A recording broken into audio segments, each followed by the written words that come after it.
pagi, saudara, Bapak Ibu, kekasih Tuhan. Selamat kita berjumpa kembali dalam sarapan pagi yang akan membawa kerohanian kita semakin meningkat kepada Tuhan. Amin. Saudaraku, jika saya melihat laut, ada perahu, saya teringat sama seorang tokoh di Alkitab. Namanya Yunus. Pasti saudara, Bapak Ibu semua tahu ya.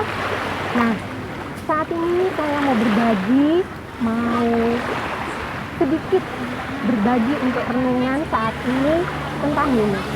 Bagaimana Yunus yang pertama kali dipanggil Tuhan, mendapatkan firman Tuhan untuk berangkat ke Niniwe.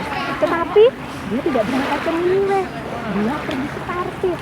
Dicatat dalam kitab Yunus pasal 1 sampai yang ketiga. Nah, saudaraku yang kekasih, Yunus tidak dengar-dengaran akan Tuhan. Dia tidak memperdulikan kabar keselamatan untuk penduduk Niniwe. Dia berpikir, untuk apa Tuhan? Penduduk di Niniwe itu sangat jahat. Untuk apa menyelamatkan orang Niniwe? Tetapi saudaraku, Tuhan yang Maha Kasih, Dia mau semua orang selamat. Nah, setelah Yunus tidak dengar-dengaran kepada Tuhan, maka dia berangkat ke Tarsis. Dia beli tiket ke Tarsis, lalu dia naik kapal. Pada saat itu, dia dibawa oleh kapal besar berlayar ke Tarsis. Nah, di tengah-tengah kesunyian, ombak yang pertama itu tenang, saudara. Terus terjadi gelombang yang besar, saudara-saudara, dan terjadilah badai. Kemudian saat itu Yunus tertidur di ruang kapal paling bawah. Semua penumpang pucat pasti, semua orang ketakutan yang ada di situ. Lalu nahkoda membangunkan Yunus. Yunus, bangun! Kamu ini ada gelombang besar, badai, tetapi kamu tidak mau dengar. Kamu enak-enakan tidur. Yunus sadar, Yunus bangun. Kemudian saudaraku, Yunus sadar setelah itu. Mungkin Tuhan mengingatkan aku. Kemudian para penumpang lain bersepakat untuk membuang undi. Nah, undi yang mereka lihat ternyata terkena pada Yunus. Yunus sadar sekali bahwa ini kesalahan karena dia tidak dengar-dengaran akan suara. Akhirnya, saudara-saudara, Yunus sadar dan dia minta dicampakkan ke dalam laut. Akhirnya, mereka pun mencampakkan Yunus ke dalam laut.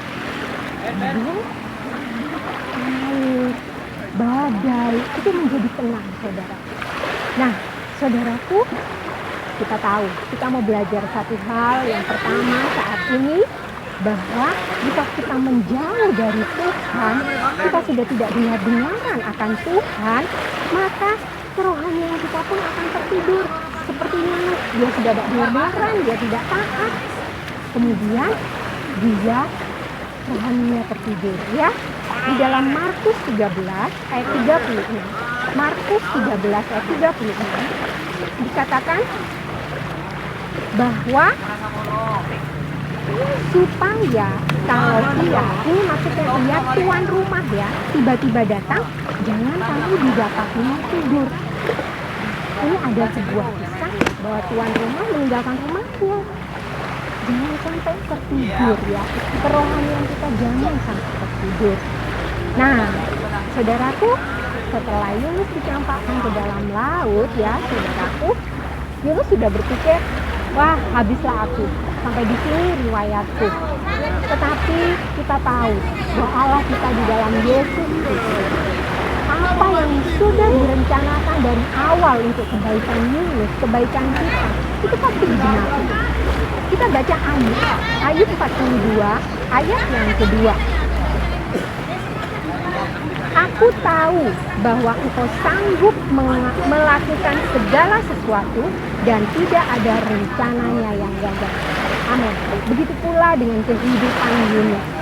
Allah tetap mengasihi Yunus. Allah kemudian mengirim ikan besar menelan Yunus hidup-hidup. Nah, di situ Yunus merasakan bahwa mencium bau amis, terus dia merasakan bau busuk makanan. Ternyata dia ada di dalam perut ikan yang besar.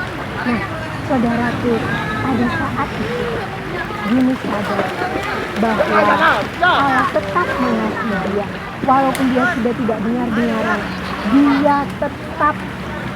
Tuhan tetap mengasihi Yunus. Dan di dalam perut ikan itu selama 3 hari 3 malam Yunus berdoa, Yunus bertobat kepada Tuhan. Untung ya saudara, masih dikasih kesempatan untuk bertobat. Itu ada tercatat dalam Yunus 2 ya. Ayat yang kedua katakan, dalam kesusahanku aku berseru kepada Tuhan dan ia menjawab aku. Dari tengah orang mati aku berteriak dan engkau mendengarkan suaraku.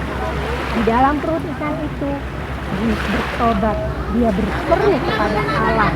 Dia sadar dan minta ampun bahwa dia sudah tidak benar-benaran ya. Dan puji Tuhan ya saudaraku, kalau anak-anak Tuhan mau bertobat sekali lagi kepada Tuhan, Tuhan yang Maha Pengampun pasti mengampuni. Yesaya 30 ayat 15. Dengan bertobat dan tinggal diam, kamu akan diselamatkan. Dalam tinggal tenang dan percaya terletak kekuatan. Amin. Saudaraku, pagi ini jika kita mungkin sudah pernah berbuat salah, tidak dengar-dengaran, minta ampun pada Tuhan.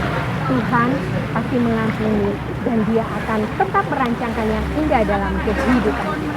Sesudah 3 hari 3 malam Yunus dimuntahkan oleh ikan yang besar itu ke pantai ya saudaraku, pantai. Di saat ini saya di pantai. Wah, Yunus kembali mendapatkan firman Tuhan, kemudian dia menjalankan apa yang diperintahkan Tuhan. Kalau kita pikir mungkin, kok mustahil ya sepertinya. Tetapi bagi Allah, Lukas 1 ayat 37, tidak ada yang mustahil bagi Allah. Semua dapat dilakukan. Ini kenyataan ya saudaraku. Nah, akhirnya Yunus berangkat ke Niniwe. Dia mengabarkan, menyampaikan firman Tuhan bahwa orang Niniwe harus bertobat dari kejahatan mereka. Amin. Saudaraku, dari kisah yang tidak asing ini, mari kita saat pagi ini mau belajar untuk dengar-dengaran akan suara Allah, akan suara Roh Kudus dari hal-hal yang kecil. Ya, saudaraku, kita mau dengar-dengaran dari hal yang kecil. Suara Roh Kudus dalam kehidupan kita, dorongan-dorongan kecil itu patut kita lakukan. Jangan didiamkan ya saudaraku, atau tidak kita tanggapi ya saudaraku. Sebab suara hati atau dorongan yang kecil-kecil itu yang untuk melakukan hal-hal yang positif itu akan pudar kalau kita tidak dengar-dengaran. Untuk memberikan contoh supaya gampang, saya pernah berangkat baksos di PDI bersama Butini untuk anak Immanuel. Pada hari pertama orang tuanya tidak ada, ditelepon lagi tidak ada. Setelah keesokan harinya Butini terus ya telepon bapak ini, kemudian dengan tidak jemu-jemu kami tetap udah janjian, kami tetap patuh pada suara Kudus. Kemudian akhirnya bapak itu ya bisa datang, kami ke sana. Sungguh Tuhan itu mengasihi ya. Kami ke situ dan di sana ada 3 anak-anak ya, siswi dari sekolah Immanuel. Kami berbagi di situ, kami ngomong-ngomong di situ. Terus saudaraku, sungguh sepertinya hati anak ini terluka ya saudaraku. Kami mendoakan, kami menangis di hadapan Tuhan.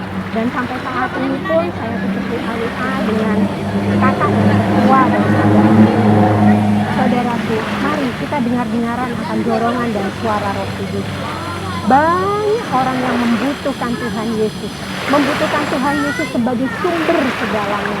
Sebab itu melalui kita mau belajar untuk ingat-ingat dan melakukannya. Amin. Hal yang kedua, saudaraku, beberapa hari yang lalu saya itu sedang keliling sepeda motor. Nah, terus saudaraku, ada dorongan berhenti ke instansi ini, kasih katalog sama ibu ini, katalog Oriflame maksudnya. Terus saya dalam hati, Tuhan, masa sudah kasih beberapa bulan saya tidak belanja. Gak usah ya Tuhan, saya nawar seperti itu. Tapi dorongan ini terus Tuhan kasih. Terus setelah itu saya patuh, saya masuk ke instansi itu, saya kasih katalog. Dan akhirnya saudaraku, keesokan harinya ibu ini ordering. Wah, lumayan saudaraku. Saya di situ diingatkan, kamu dulu yang penting itu taat toh, kamu itu dengarkan suara Tuhan. Maka sebab Tuhan itu lebih tahu apa yang ada di depannya. Puji Tuhan, itu salah satu, dua contoh ya saudaraku, supaya kita ini dengar-dengaran akan suara Tuhan. Mungkin saat pagi hari ini kita tidak dikasih tahu atau kita tidak mendengarkan suara Tuhan langsung untuk seperti Yunus akan hal-hal yang besar, tetapi dorongan-dorongan kecil itu di dalam hati kita patut kita kerjakan ya, supaya jangan tunggu ditelan ikan besar. Itu judul renungan saya pagi ini. Jangan tunggu ditelan ikan besar ya. Jadi jangan tunggu penyesalan itu datang, jangan tunggu kesempatan itu sudah hilang dari kehidupan kita untuk kita mengerjakan hal-hal yang baik di hadapan Tuhan. Amin. Saudaraku, Tuhan kadang berbicara, Dia memberikan peringatan, cambuk kasih Tuhan itu mungkin dengan hal-hal yang tidak enak, sakit penyakit, masalah, mungkin bencana datang karena kita tidak dengar-dengaran. Tetapi kita mau saat pagi hari ini, kita mau belajar dengar-dengaran dan taat, sehingga tidak perlu ditelan ikan besar dulu ya saudaraku. Maksudnya masih ada kesempatan untuk kita. Amin. Galatia 6 ayat 10 katakan, karena itu selama ada kesempatan bagi kita, marilah kita berbuat baik dan seterusnya. Mari saudaraku, selama ada kesempatan kita mau kerjakan bagian kita. Kerjakan bagian kita sehingga kita dapat bekerja sama dengan Tuhan. Dan 2 Petrus 3:15a katakan, anggaplah kesabaran Tuhan kita sebagai kesempatan bagimu untuk beroleh selamat. Amin. Saudaraku, selama Tuhan masih sabar terhadap kita, kita mau kerjakan keselamatan itu, kesempatan itu kita kerjakan. Amin. Untuk firman Tuhan, mari saudaraku, lewat renungan pagi hari ini kita mau belajar. Selagi ada kesempatan, kita mau berbuat lebih banyak. Kita mau dengar-dengaran akan suara Tuhan dan dorongan Tuhan, supaya kita tidak mengabaikannya. Kita mau peduli akan keselamatan orang-orang juga yang di sekitar kita. Amin. Kita mau belajar untuk kita dengar-dengaran suara Tuhan. Inilah renungan pagi hari ini, supaya saya berharap semoga renungan ini menjadi berkat bagi saudara-saudari yang mendengarkan. Tuhan Yesus memberkati.